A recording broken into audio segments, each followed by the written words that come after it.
요한복음 4장 1절과 2절입니다.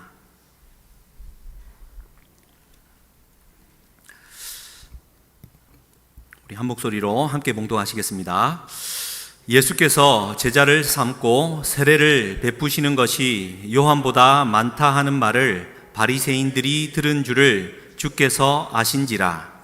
예수께서 친히 세례를 베푸신 것이 아니요 제자들이 베푼 것이라.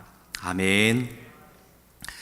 요한의 세례와 또 성령 세례라는 제목으로 오늘 하나님 은혜 나누겠습니다. 3일 밤 저녁 주의 전에 나오신 사랑하는 성도님들, 그리고 또 온라인으로 함께 참여하는 성도님들께 오늘 우리 권사님 기도처럼 성령의 세례로 우리 주의 성령으로 충만한 이 저녁이 될 수 있기를 주님의 이름으로 간절히 축복합니다. 우리는 세례, 곧 침례를 받습니다.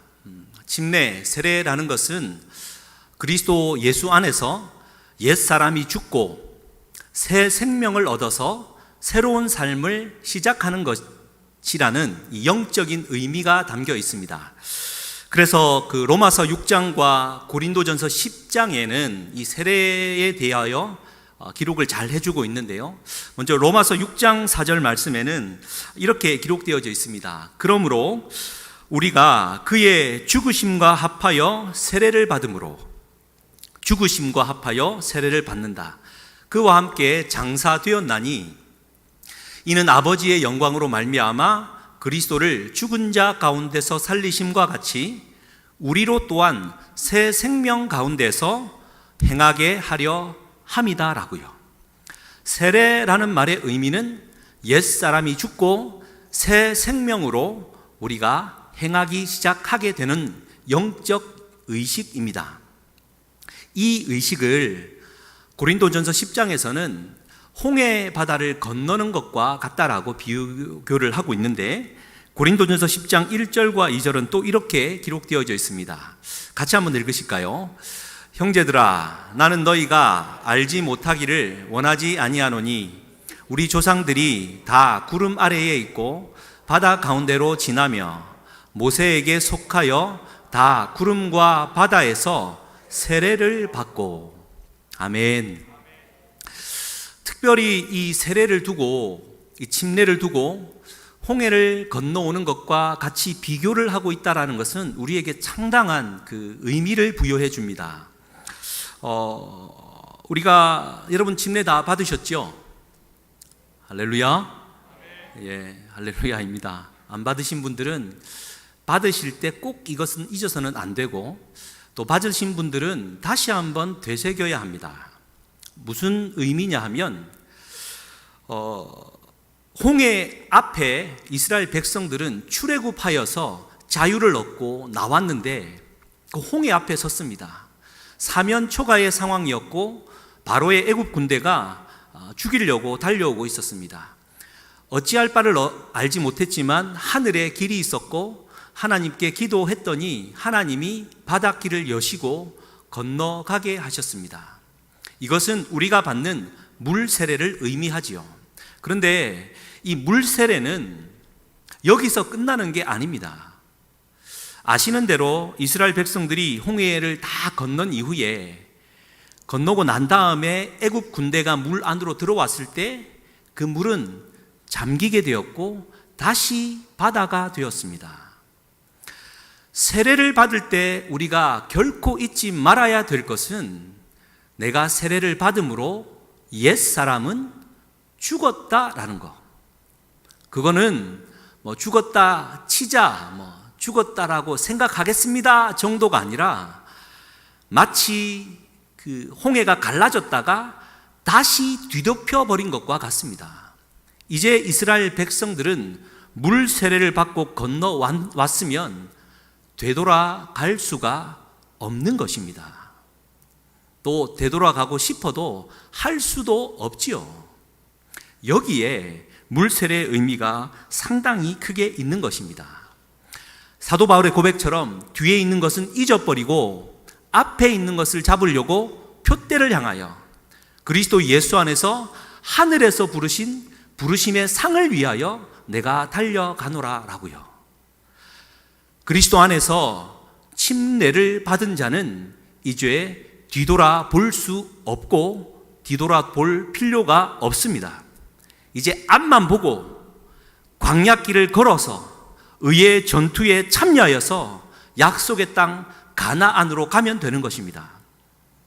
할렐루야. 여러분, 이게 너무 당연한 얘기 많이 들어서 당연하게 여겨지십니까? 지금 아주 심각하고 분명한 진리를 말씀드리고 있습니다. 세례를 받은 우리는 뒤돌아보지 말아야 됩니다.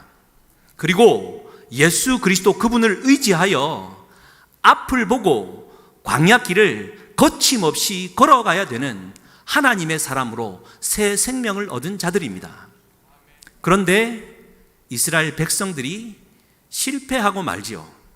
이게 오늘 우리에게 주는 세례의 참 의미입니다. 여러분, 아시는 대로 이스라엘 백성들이 광야에 들어오고 나니까 자꾸 애굽을 돌아보게 되었습니다.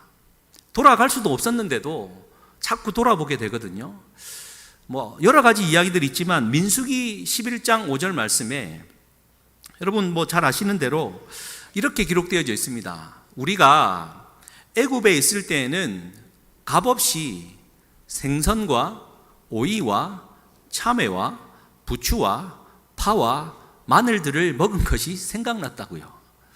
참 성경도 처음에 읽을 때 할 일 없이 이렇게 구체적으로 왜 기록하나 싶었는데 딱 이거 아닙니까? 광야에 갔더니 잿빛 충만한 그곳에서 먹을 것은 만나 하얀 거밖에 없고 목은 마르지. 옛날에 먹었던 게 생각나는데 너 뭐 먹고 싶어? 나 생선. 너 뭐 먹고 싶어? 부추. 이런 얘기 했다라는 얘기 아니겠습니까? 이게 우리의 수준입니다. 여러분, 물 세례를 받은 자의 수준이 이렇다라는 것입니다. 우리가 은혜 안에 교회에 등록하여 물 세례를 받았으면 뒤돌아보지 말고 그리스도 예수를 향하여 표대를 향하여 달려감이 마땅한데 우리가 연약하여 물 세례에 그친다면 마치 이스라엘 백성들이 광야에서 맴돌다가 멸망당한 것과 같은 수준에 있다라는 것입니다. 우리에게 주는 큰 교훈이죠. 따라서 여러분, 물 세례를 받은 다음에는 이제는 우리의 삶이 영적 세례를 향하여 앞으로 달려 나아가야 합니다. 오늘 말씀의 핵심입니다. 여러분, 이렇듯이 홍해를 갈라서 세례를 받아 광야로 들어온 것과 같이 이 물 세례가 한계가 있듯이 세례 요한이 베풀었던 회개의 물 세례 또한 한계가 있었다라는 뜻입니다. 그래서 여러분, 요한복음 오늘 본문 말씀에는 다시 한번 본문 말씀을 보시면 이렇습니다. 예수님이 제자를 먼저 삼으시고 세례를 베푸시는 것이 요한보다 많다라는 말을 듣자 바리새인들이 이것을 들었다라고 기록을 합니다. 여기 자체에도 큰 의미가 있겠습니다만 아시는 대로 에논 중심으로 예수님과 제자들, 세례 요한과 제자들이 세례 사역을 했고 그것이 겹쳤는데 예수님이 세례 사역을 베풀자 세례 요한을 따라오던 사람들이 예수님께 갔다라고 요한복음 3장은 기록하고 있지 않습니까? 이 사실을 두고 오늘 4장 2절 말씀에 이렇게 괄호를 열어 기록해 주고 있습니다. 예수께서 친히 세례를 베푸신 것이 아니요 제자들이 베푼 것이다 라고요. 여러분, 이 말 자체는 크게 영향력이 없는 것 같습니다만 성경이 아무런 맥락 없이 의미 없이 기록되어져 있지 않겠지요. 분명하게 이 말씀을 기록한 의미가 있을 겁니다. 이 말씀을 두고 학자들은 두 가지로 이야기를 합니다. 원래 예수님은 세례 사역을 했지만 물 세례를 원래부터 베풀지 않고 제자들에게 시켜서 물 세례 사역을 하게 했다. 혹은 예수님이 처음에는 물 세례 사역을 하시다가 사람들이 많이 오자 제자들에게 물 세례 사역을 시켰다, 그래서 이렇게 기록했다라고 얘기를 많이 하지만 천만의 말씀, 만만의 콩떡입니다. 여러분, 우리가 이 말씀을 대하면서 우리가 깊이 있게 생각하는 바가 있습니다. 예수께서 친히 세례를 베푸신 것이 아니라 제자들이 베풀었다라고 사도 요한이 왜 기록을 하고 있을까요? 원래 세례 요한은 예수님이 어떤 분이신 줄 알고 계셨죠. 여러분 가진 성경 1장 32절 34절을 한번 보십시오. 거기에 의하면 예수님이 세례 요한에게 오셔서 물 세례를 받으십니다. 그때 세례 요한은 하늘로부터 하나님의 음성을 들었습니다. 네가 물 세례를 베풀 때 하늘로부터 성령이 비둘기같이 임하여 그 위에 머무는 사람이 있을 것인데 그가 하나님의 아들이다라고. 그는 성령으로 세례를 베푸시는 이인 줄 알 것이다라고. 33절인데요. 같이 한번 읽겠습니다. 시작. 33절만 읽겠습니다. 나도 그를 알지 못하였으나 나를 보내어 물로 세례를 베풀라 하신 그이가 나에게 말씀하시되 성령이 내려서 누구 위에든지 머무는 것을 보거든 그가 곧 성령으로 세례를 베푸는 이인 줄 알라 하셨기에. 세례 요한은 분명히 알았습니다. 예수님은 성령으로 세례를 베푸는 분이시다라고요. 이 얘기를 누가복음 3장에는 그는 성령과 불로 세례를 베푸는 분이다라고 기록을 해주고 있습니다. 사랑하는 성도님들, 여기에 비밀이 있습니다. 우리 주 예수님은 이 땅 가운데 오셔서 물 세례를 베풀려고 오신 것이 아니라 성령으로 세례를 베풀기 위해 오신 것입니다. 지금 사도 요한이 예수님이 이 세례를 베푼 것이 아니고 제자들이 베풀었다라는 말을 왜 하고 있습니까? 이 요한복음을 읽고 있고 요한복음을 통하여 하나님의 메시지를 듣고 있는 사람들에게 지금 1장부터 21장까지 끊임없이 강조해 주고 싶은 이야기가 예수님은 물 세례가 아니라 성령의 세례를 베풀기 원하신다라는 이야기입니다. 우리 예수님을 통해 우리는 성령 세례를 받아야 합니다. 이게 왜 중요하냐면 세례 요한은 물 세례만을 베풀었습니다. 그러나 이걸로 끝나지 않습니다.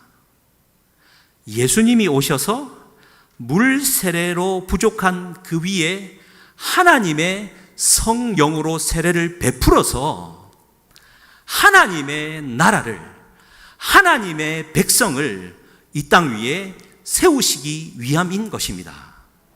그러므로 교회에서 물 세례를 받으신 사랑하는 성도님들, 과감하게 다시 한번 여쭙겠습니다. 여러분은 우리 주 예수 그리스도를 통하여 성령 세례를 받으셨습니까? 할렐루야. 이 지금 성령 세례가 무엇인지 이제 하나씩 이제 조금씩 설명을 해 드리겠습니다만, 여러분 그렇습니다. 세례 요한이 말했지요. 나는 쇠하여야 하겠고 그는 흥하여야 할 것이다라고. 왜 그렇습니까? 세례 요한이 베푸는 물 세례는 땅의 것입니다. 그러나 예수 그리스도가 베푸시는 성령 세례를 받아야 비로소 하늘의 사람이 되어지고 하나님의 백성이 되어지기 때문입니다. 그렇기 때문에 그는 흥하여야 하고 세례 요한은 쇠해야 한다라는 것입니다. 사랑하는 성도님들, 요한복음 지난주 살폈듯이 3장 앞에 기록되어져 있죠. 우리 예수님은 하늘로부터 오신 분이시고 만물 위에 계시는 하나님의 아들이십니다. 하나님이 보내신 이이기 때문에 하나님의 말씀을 하십니다. 그렇기 때문에 또한 하나님께서 성령을 예수님에게 한량 없이 주시고 계십니다. 하나님이 아들 예수에게 성령을 한량 없이 주신다라는 말은 예수님은 완전히 성령 덩어리셨다라는 말의 뜻일 겁니다. 그래서 예수님은 제자들에게 늘 강조하셨죠. 내가 떠나야 너희에게 유익할 것이다라고. 그리고는 죽고 부활하신 이후에 제자들에게 나타나서 하신 말씀이 무엇입니까? 샬롬, 너희에게 평안이 있으라 하신 다음에 성령을 받으라. 그래서 예수님은 약속하신 대로 너희가 예루살렘을 떠나지 말고 하늘로부터 주어진 성령을 받을 때까지 기다리라 말씀하셨고, 주님은 승천하셨습니다. 내가 떠나야 유익하다라고 말씀하신 이후에 주님은 떠나시고 약속하신 오순절날 예수 그리스도를 통하여 하나님의 성령은 불과 같이 임하였습니다. 그 다음에 하나님의 나라는 완전히 펼쳐져 나아갔지요. 그래서 여러분, 세례 요한의 물 세례는 예수 그리스도를 통하여 받게 될 성령 세례의 예비 단계라고 할 수 있는 것입니다. 다시 한번 강조합니다. 예수님이 친히 세례를 베푸신 것이 아니라 제자들이 베풀었다라는 이 말은 예수님은 결국 예수 그리스도를 통하여 우리에게 성령 세례를 베풀기를 원하신다라는 이 말을 지금 우리에게 해주고 있는 것입니다. 할렐루야. 그래서 여러분, 그 마태복음 11장에 이런 말이 있습니다. 세례 요한은 여자가 낳은 아들 중에 이보다 큰 이가 없는데 천국에서는 그 작은 자라도 세례 요한보다 크다라고요. 여러분, 어떤 의미이겠습니까? 성령 세례의 관점에서 분명히 알 수 있습니다. 세례 요한은 물 세례에 그친 사람이었습니다. 말하자면 예수 그리스도를 통하여 성령 세례는 받지 못한 사람입니다. 그렇게 본다면 여자들이 낳은 자 중에 세례 요한이 가장 크다라는 말은 정말 회개의 물 세례를 받고 물 세례를 베푸는 자 중에서는 단연코 제일 가는 땅의 사람이다라는 뜻일 겁니다.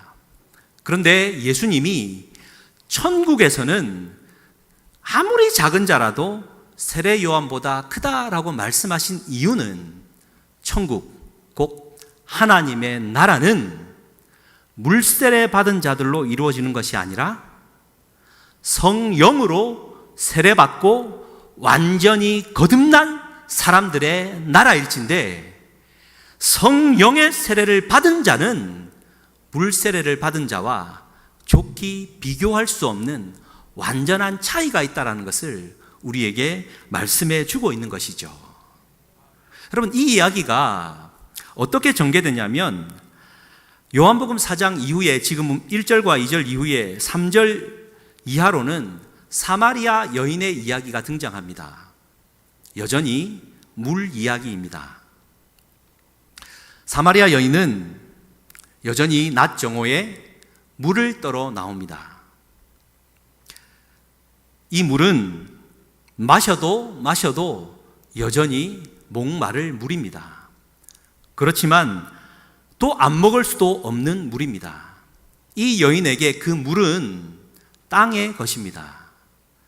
너무 이 내면에 이 갈증이 심하여서 남편을 5이나 바꾸었던 여인입니다. 여전히 그녀에게는 물이 생명이었습니다. 그런데 예수님이 그녀에게 나타나서 말씀합니다.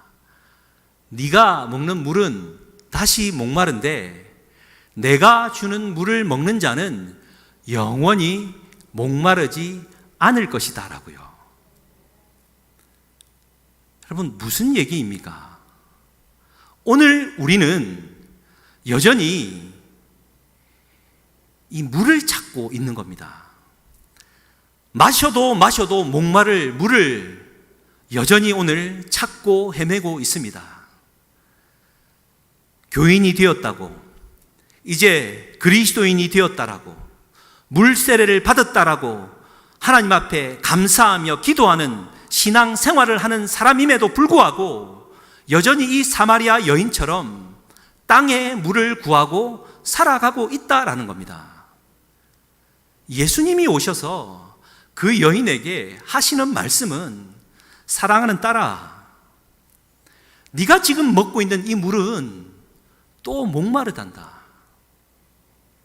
네가 야곱의 이야기도 알고 구약의 이야기도 알고 예배를 하고자 하는 그 마음도 다 아는데 네가 지금 머물러 있는 수준은 물 세례 수준이다라고요. 내가 주는 물을 먹는 자는 영원히 목마르지 않을 것이다라고요. 예수 그리스도는, 그래서 요한복음 7장 37절 이하에 누구든지 목마르거든 내게로 와서 마셔라.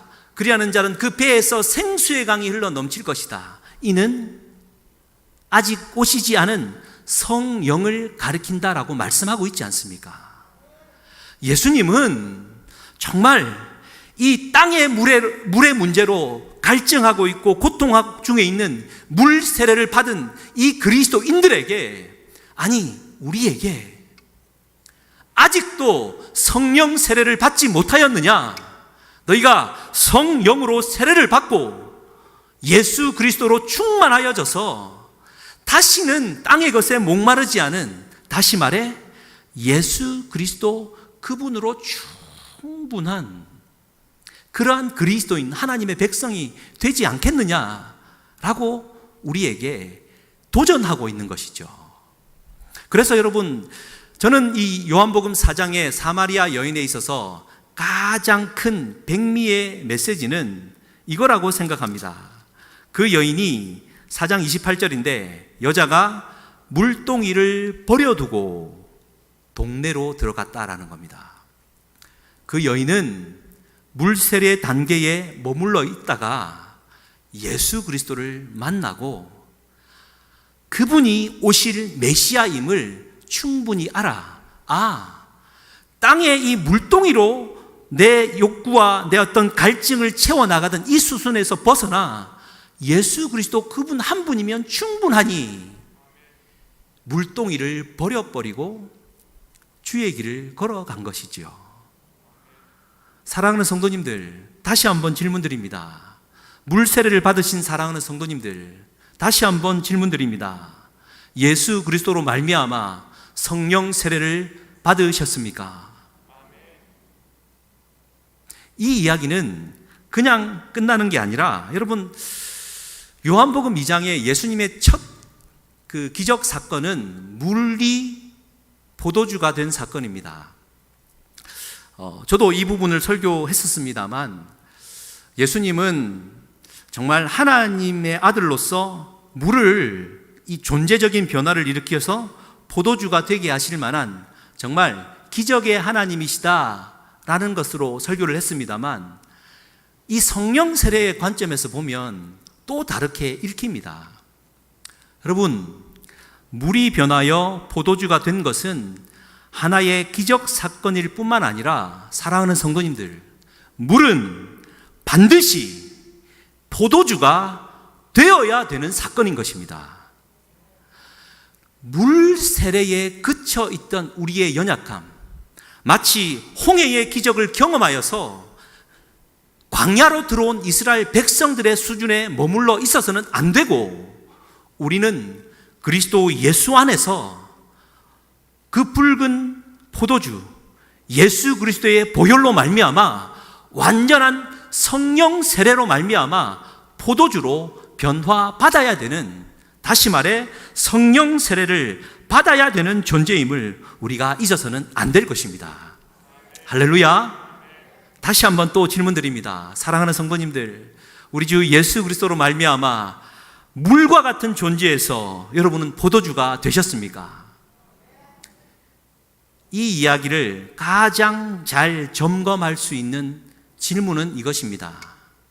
우리 주 예수 그리스도 한 분으로 여러분 충분하십니까? 충분하십니까? 그리고 더 한 가지 더 여러분에게 여러분의 이 성령 세례를 점검할 수 있는 두 번째 질문은 이것입니다. 여러분 성경 많이 읽으시지요? 대답을 좀 안 읽으시는 분들은 오늘 저녁에 다시 한번 회개하시고 하나님의 말씀 좀 많이 읽으시기를 주님의 이름으로 축복합니다. 그런데요, 여러분 성령 세례를 받았느냐 못 받았느냐를 알 수 있는 시금석 중에 하나는 내가 하나님의 말씀을 읽을 때 깨달음이 점점 깊어가느냐 아니면 점점점 잠이 더 깊어가느냐의 차이입니다. 성령 세례를 받은 자는 하나님의 말씀이 마구 깨달아지고 이 말씀이 살아 나를 자라게 하기 때문입니다.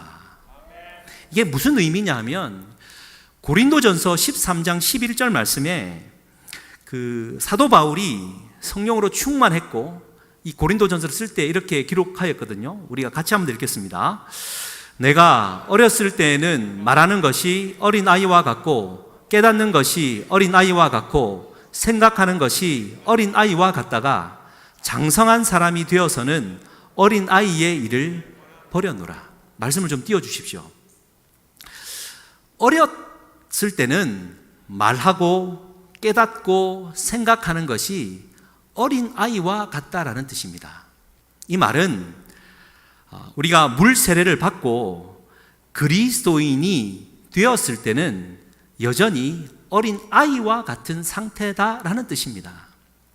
그때는 아무리 하나님의 말씀을 읽어도 이게 무슨 말인지 도대체 나에게 어떤 의미인지 도무지 깨달아지지 않다가 어느 순간에 이르러서는 내 말하는 것도 깨닫는 것도 생각하는 것도 달라지더라라는 겁니다. 여러분 그렇지 않습니까? 불교를 열심히 다니던 분들은 이게 인사를 하면 항상 이렇게 합장을 합니다. 그런데 예수 안에서 들어가서 이제 복음 안에서 변화받으면 이 합장을 하다가 할렐루야로 바뀌지 않습니까? 여러분 교회를 다니다가 처음에 신앙을 갖고 살아가다가 어느 순간인가 내 입에서 할렐루야를 외치고 있지 않습니까? 오늘 전혀 공감이 안 되는 얘기 같은데요. 내가 말하는 것도 생각하는 것도 깨닫는 것도 처음에는 어린아이와 같다가 하나님의 성령으로 충만해지면 말하는 것도 깨닫는 것도 생각하는 것도 어린아이가 아니라 장성하게 자라가 어른이 된다라는 뜻입니다. 여러분 그래서 사랑하는 성도님들 성령 세례를 받았습니까? 라고 질문을 하는 것은 여러분 그리스도인입니까? 아닙니까? 라는 묻는 질문이 아닙니다. 그리스도인이 되었다라는 말은 내가 하나님의 자녀가 되었다라는 뜻일진데 여러분 하나님의 자녀는 처음에 어린아이인데 나중에 많이 깨달아져서 어른이 되었다고 더 자녀가 되는 겁니까? 그렇지 않죠.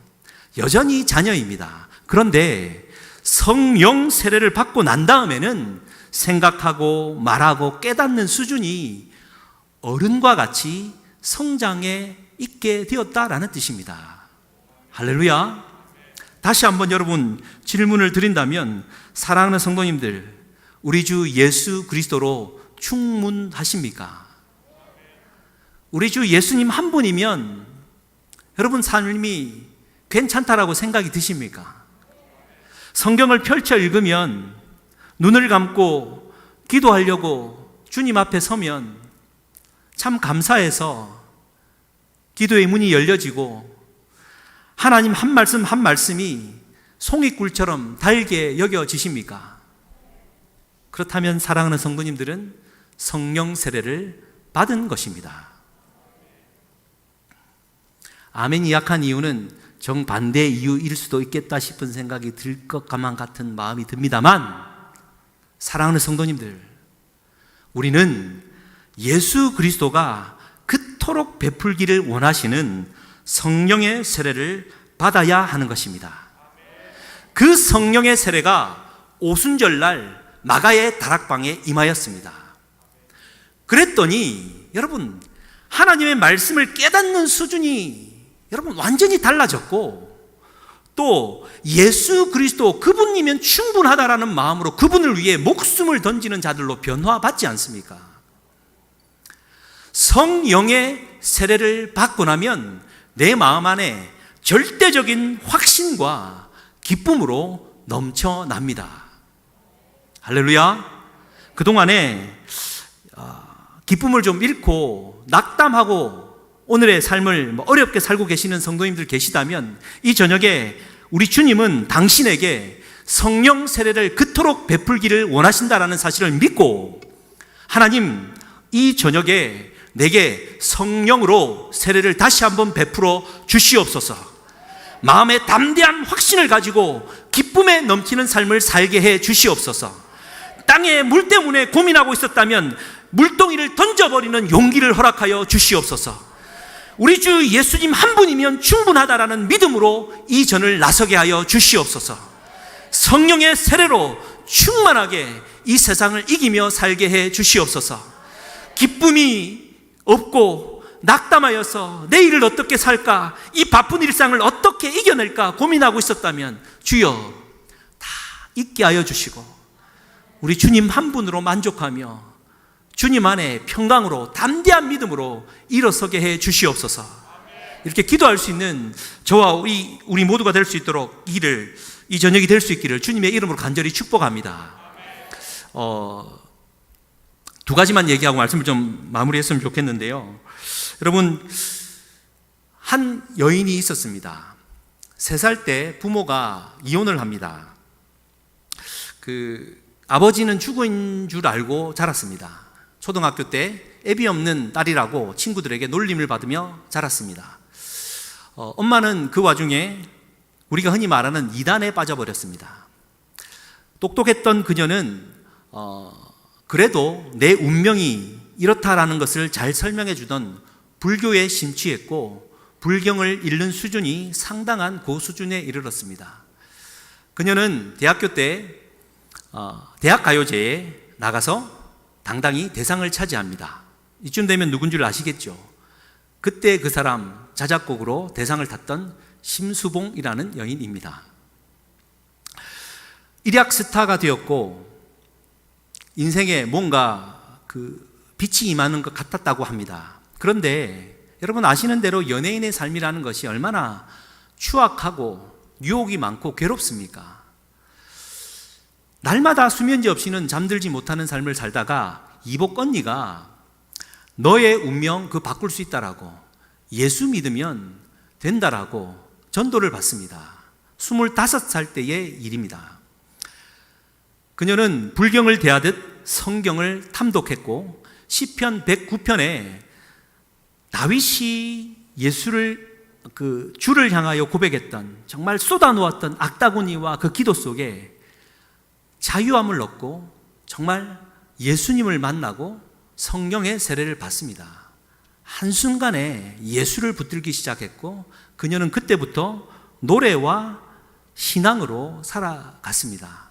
물론 다른 그녀에 대한 비화를 제가 잘 모르지만, 제가 이 말씀을 드리는 이유는 여러분, 그녀가 작곡하고 노래하고 지금도 노래할 때마다 이 노래하기 전에 항상 모든 대중들에게 하는 말, 내가 이 노래를 짓고 이 노래를 부르는 이유는 단 한 가지, 하늘로부터 오신 우리 주 예수 그리스도의 사랑 때문입니다 라며 하는 노래, 백만송이 장미.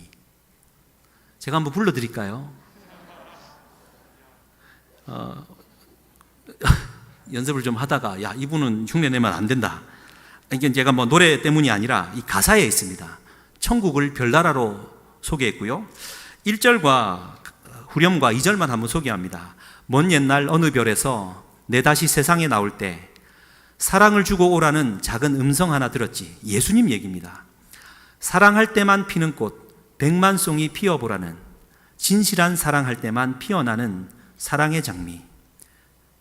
미워하는 마음 없이 아낌없이 사랑을 주기만 할 때 수백만 송이 백만 송이 꽃은 피고 그립고 아름다운 내별나라로 갈 수 있다네.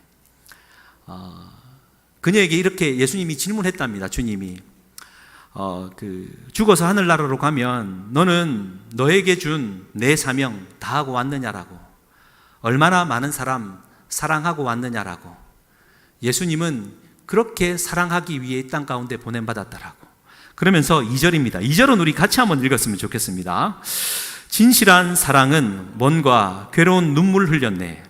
헤어져간 사람 많았던 너무나 슬픈 세상이었기에 수많은 세월 흐른 뒤 자기의 생명까지 모두 다 준 빛처럼 호련히 나타난 그런 사랑 나는 알았네.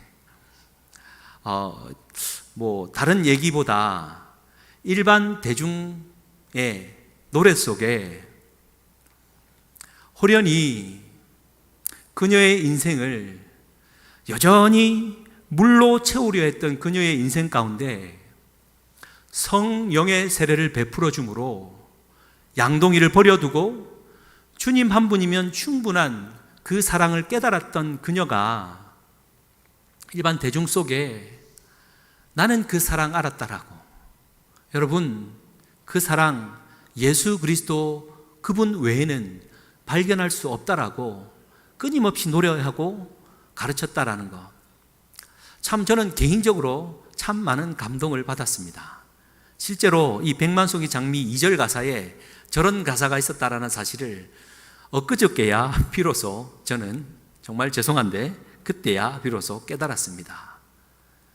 여러분, 성령 세례를 받았다라는 말의 뜻은 한 번 받은 우리 주 예수 그리스도의 그 사랑, 내가 그 기쁨 전혀 훼손시키지 않고 우리 주님 불러 별나라 천국 가는 그 순간까지 그 사랑을 노래할 수 있다는 것, 절대적인 확신을 가지고 그 사랑만이 우리의 연약한 영혼을 채울 수 있다라고 여러분 노래하실 수 있으시겠습니까? 여러분, 그 사랑만이 여러분의 그 갈증을 해소할 수 있습니다. 우리 주님께로 돌아오십시오 라고 여러분 외칠 수 있으시겠습니까? 그러면 사랑하는 성도님들은 분명히 성령 세례를 받은 것입니다. 사도 바울은 말했습니다. 너희는 다시 무서워하는 종의 영을 받지 아니하고 다시 무서워하는 종의 영을 받지 말라고 말하는 겁니다.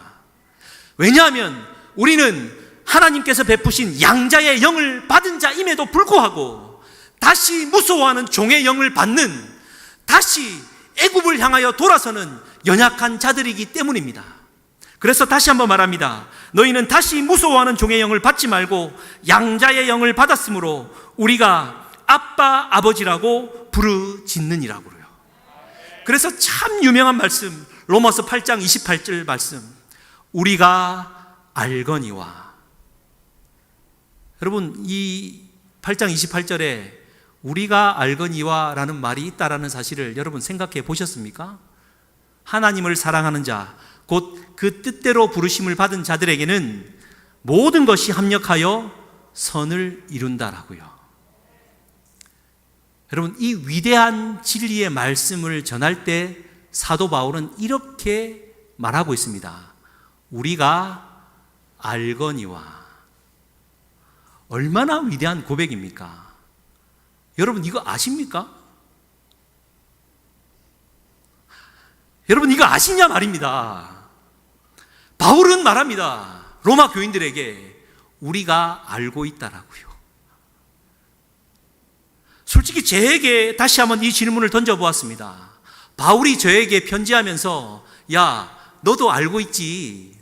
하나님을 사랑하는 자, 그 뜻대로 부르심을 받은 자는 모든 것이 합력하여 선을 이룬단 말이야. 근데 솔직한 저의 신앙의 수준은 여전히 물세례 신앙으로 때로는 애굽을 돌아보는 생선과 오이와 참외와 부추와 파와 마늘 따위를 그리워하는 자인데 바울은 그 위대한 성령 충만한 성령 세례를 받은 바울은 나를 두고 야, 너도 안다라고 말해주고 있는 겁니다.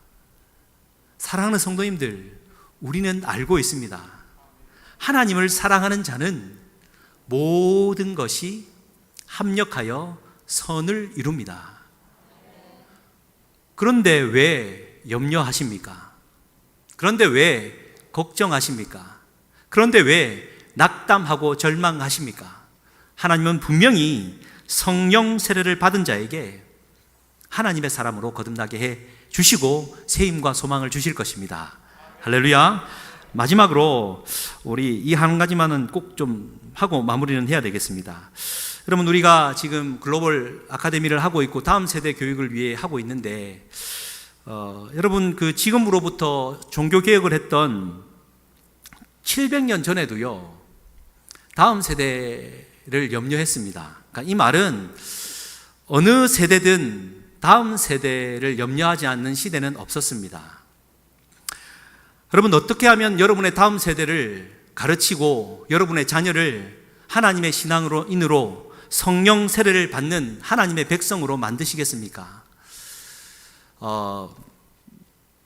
독일의 그 하이델베르크라는 도시에 프레데릭 제후가 있었습니다. 이 사람도 자기의 신앙, 이 개신교 신앙을 다음 세대에게 잘 전수해주고 싶었습니다. 그래서 신학자와 그 목회자 두 사람을 불러다가 내가 비용은 얼마든지 될 테니까 네가 다음 세대를 교육할 만한 신앙교육 문답을 만들어 보아라. 그래서 나온 것이 하이델베르크 요리 문답이고 129가지 질문에 답을 달아서 이것을 52주로 나눠서 1년 동안 가르치는 그 개신교 전통이 딱 자리 잡게 되어집니다. 그런데 이 말씀을 드리는 이유는 129문 중에 제1질문과 답이 상당히 인상적입니다. 왜냐하면 당시에 1562년도에 프랑스 그 개신교도들을 가리켜 위그노들이라 불렀거든요.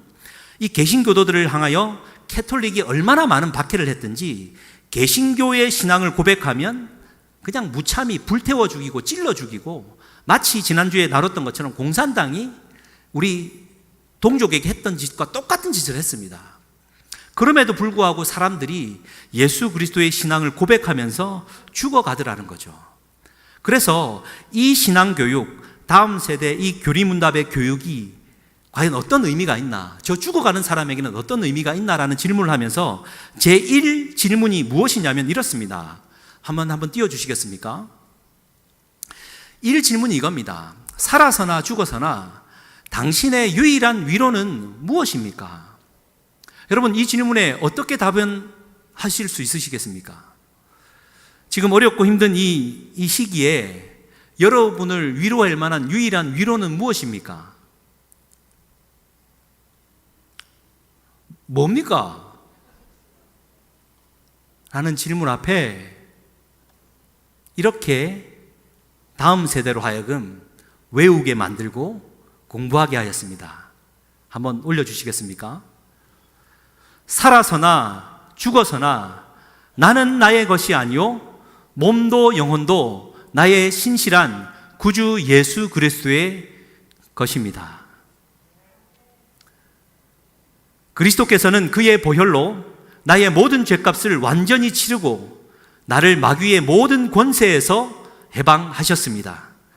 또한 하늘에 계신 나의 아버지의 뜻이 아니면 머리털 하나도 땅에 떨어지지 않도록 나를 보호하시며 참으로 나의 모든 것이 합력하여 나의 구원을 이루도록 하십니다.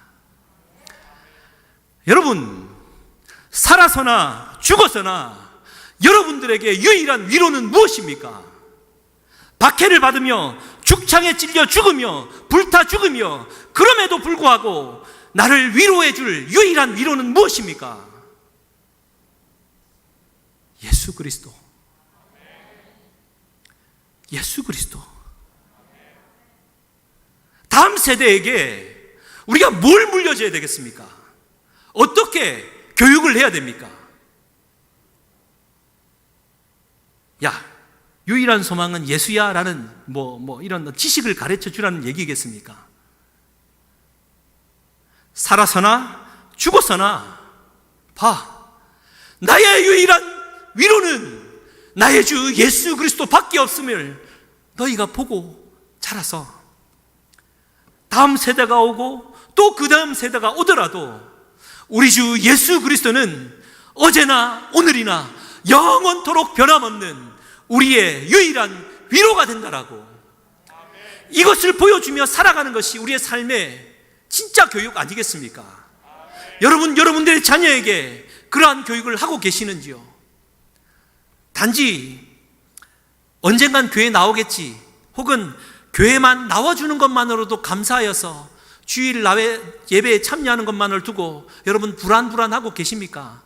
여러분, 그럴 필요 없습니다. 그것은 감사한 일일 뿐이지, 진짜 그 자녀에게, 그 자녀가 보고 있는 것은 예배 참석해서 목사님의 설교를 듣고 예배가 기쁨이 된다, 그런 것을 다 느끼고 알겠지만, 그 자녀가 보고 있는 유일한 것은 내 부모와 신앙인들이 유일한 위로 되신 예수 그리스도를 온전히 믿고 섬기며 살아가는가, 이거 보고 있는 것 아니겠습니까? 마지막입니다. 마지막 좀 띄워주시면, 이건 같이 한번 읽었으면 좋겠습니다. 오늘은 좀 평소보다 한 10분 길어진 것을 양해 부탁드리고, 아까 요리문답 마지막 거 제가 아직 안 읽었습니다. 그 밑에 있습니다. 올려주십시오. 제발. 없습니까? 제가 혹시 빠뜨렸나? 죄송합니다. 여러분 잘 들어보십시오. 그러므로 라고 말을 합니다. 제가 안 보낸 것 같습니다. 그러므로 그분은 그의 성령으로 나에게 영생을 확신시켜 주시고, 이제부터는 마음을 다하여 즐거이 그리고 신속히 그를 위해 살도록 하십니다. 크게 한번 읽어드릴게요. 그러므로 그분은 그의 성령으로 나에게 영생을 확신시켜 주시고, 이제부터는 마음을 다하여 즐거이 그리고 신속히 그를 위해 살도록 하십니다. 그 예수님은 성령으로 나에게 영생을 절대적인 자신감을 불어넣어 주시고, 그리하여 마음 다하여 즐거이 그리고 신속히 그를 위해 살도록 하십니다.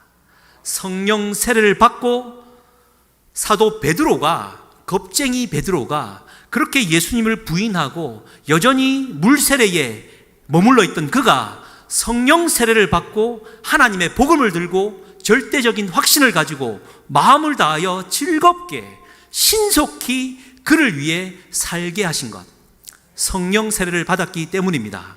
아무쪼록 다시 한번 우리가 성령 세례를 사모하셔서 그분의 성령으로 이 세상을 이기며 위대한 자녀를 길러내는 아름다운 성령 충만한 참된 그리스도인이 될 수 있기를 주님의 이름으로 간절히 축복합니다.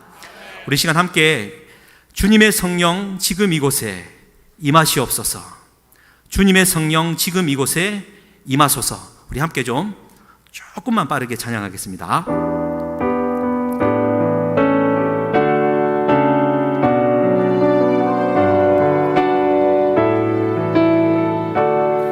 주님의 성령, 주님의 성령 지금 이곳에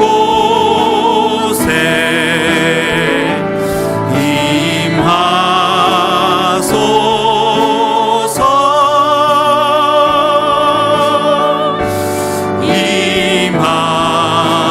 아멘. 주님의 성령 지금 이 자리에, 주님의 성령 지금 이곳에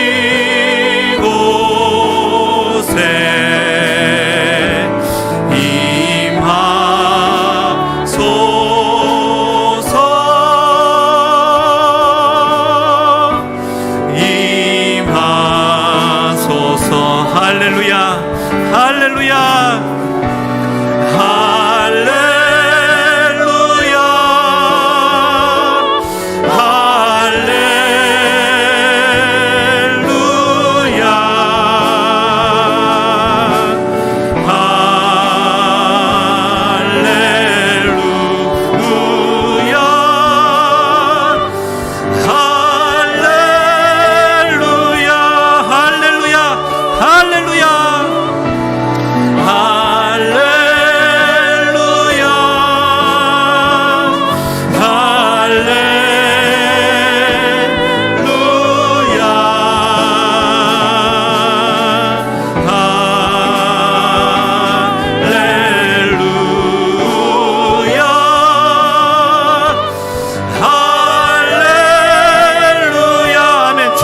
성령 지금 이곳에 주님의 성령 지금 이곳에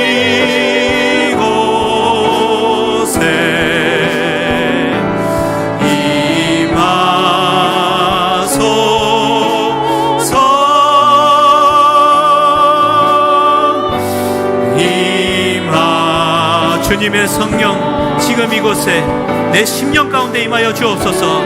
임의 성령 지금 이곳에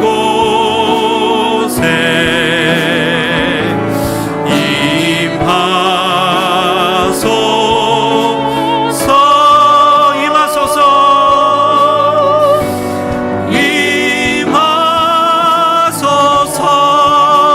주여 한번 부르시고 하나님 앞에 성령의 세례를 구하며 기도하시겠습니다. 주여 아버지 하나님, 여전히 홍해의 바다의 기적을 받고 물 세례를 받았다라고 그리스도인의 자녀가 되었다라고 그 수준에 머물러 있었던 나의 죄를 용서하여 주시옵소서.